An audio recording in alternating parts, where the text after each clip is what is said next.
पुत्री पार्वती और तपस्विनी के वेश में? हाँ पिताश्री, आपकी ये पुत्री तपस्या करना चाहती है। पुत्री,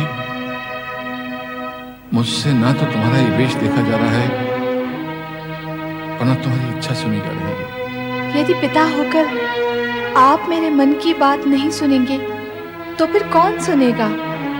मुझे तपस्या की आज्ञा दें पिताश्री।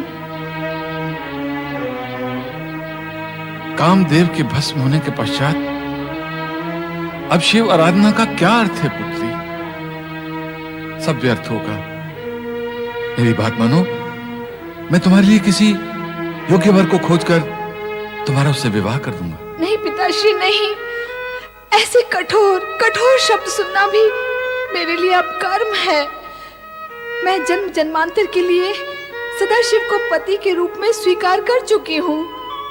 अब अन्य किसी की कल्पना करना अथवा नाम सुनना मेरे धर्म और चरित्र के विरुद्ध है, विरुद्ध है।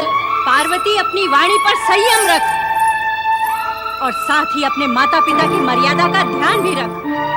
तेरे शब्द और तेरी वाणी सब कुछ तेरी आयु से आगे आगे भाग रहे हैं। मैंने क्या किया है माँ? अब तक तो विशेष कुछ नहीं किया है, पर आगे जो कुछ तू करने का विचार कर रही है, क्या वो उचित है? तू राजकुमारी है। राजमहल में राजपाट के मध्य तेरा पालन पोषण हुआ है। शिव के निमित्त शिव आराधना और तपस्या करने की अनुमति मैं तुझे सर्वथा नहीं दे सकती। मैं तेरे कोमल तन को तपस्या की अग्नि में तुझे कभी नहीं झोंकने दूंगी, कभी नहीं झोंकने दूंगी। और फिर एक राजकुमारी का किसी योगी के साथ इस प्रकार का रागात्मक संबंध, क्या ये राज परिवार के लिए शोभा की बात है? इसमें अशोभनीय क्या है? है कोमल राजकुमारी का कठोर योगी से अनुराग आज तक देखा सुना नहीं गया।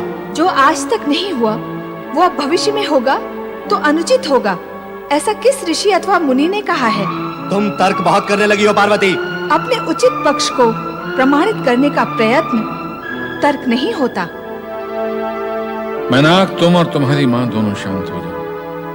हठ, क्रोध और उत्तेजना से हम किसी निर्णय पर नहीं पहुंच सकेंगे। मैंने निर्णय लिया है कि पार्वती को तपस्या की अनुमति दे देनी चाहिए। पिताश्री। पिताश्री, आपने ये निर्णय सोच विचार कर किया है? क्या तुमने ये प्रश्न मुझसे सोच विचार कर किया है? आप तो मेरे किसी विचार से सहमत हैं ही नहीं।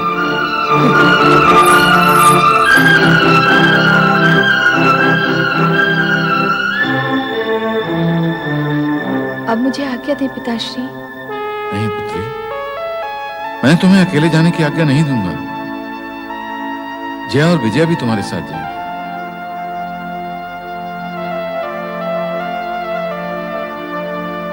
अब मुझे आज्ञा दे मां। पार्वती, मेरी पुत्री, मेरी पुत्री।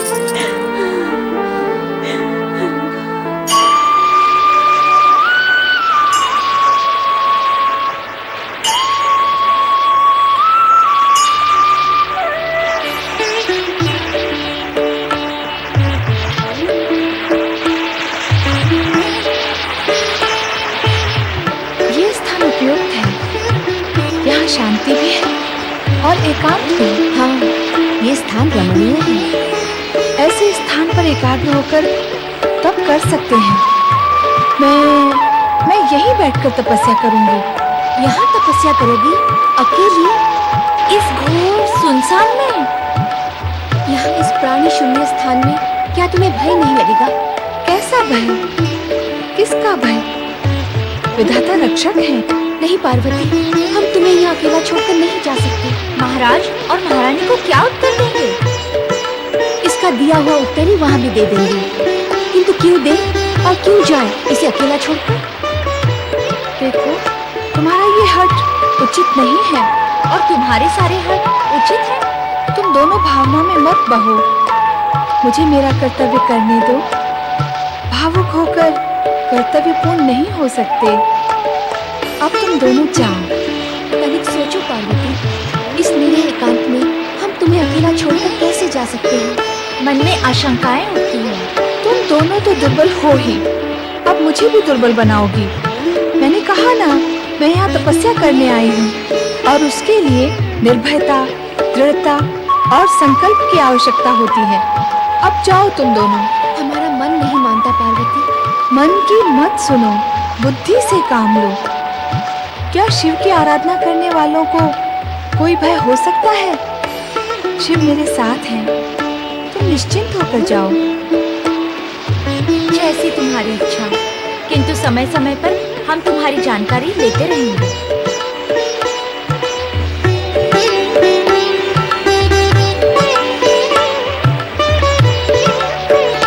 ओम नमः शिवाय। ओम नमः शिवाय।